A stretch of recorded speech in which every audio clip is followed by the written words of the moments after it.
বাকের ভাই কেমন আছেন? কারো খারাপ থাকার সময় যে স্থবির হয়ে যায় না, এটাই আনন্দের কথা। ভালো আছি নাকি খারাপ জানি না, তবে আমার দিন ফুরাচ্ছে।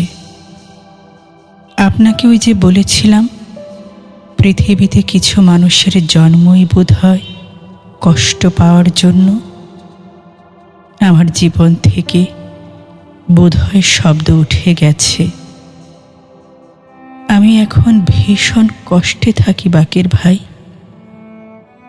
আমার শরীরটা আরো খারাপ হয়ে গেছে। একটা রাতও ঠিকঠাক ঘুমাতে পারি না।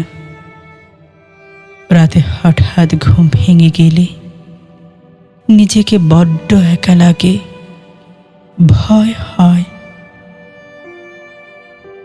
আমি এখন আর বৃষ্টির শব্দ শুনতে পারি না, অস্বস্তি হয়।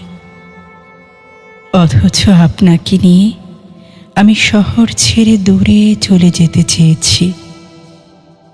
একটা টিনের ছাদের একতলা ঘর থাকবে।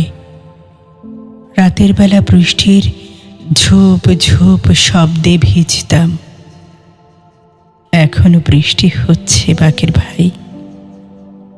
আপনি কি এখন আমার হাত ধরে বৃষ্টিতে ভিজতেন, নাকি বলতেন, মোনা, বৃষ্টিতে ভিজো না, শরীরে জ্বর আইব, রেনিং ইজ ভেরি ব্যাড। জানেন বাকের ভাই, আমি বোধহয় আপনাকেই ভালোবাসতাম।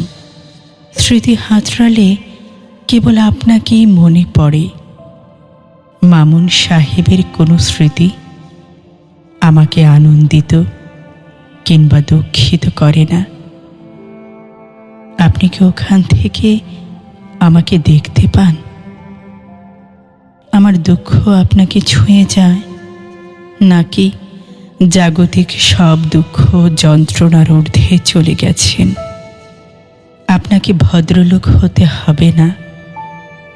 আপনি যদি আরেকটা বার ফিরে আসতেন, আমি আপনার সাথে আর কখনো কঠিন ব্যবহার করতাম না।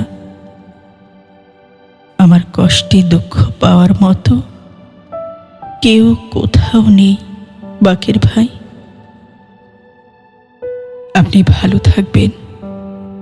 ইতি, আপনার স্নেহের মোনা।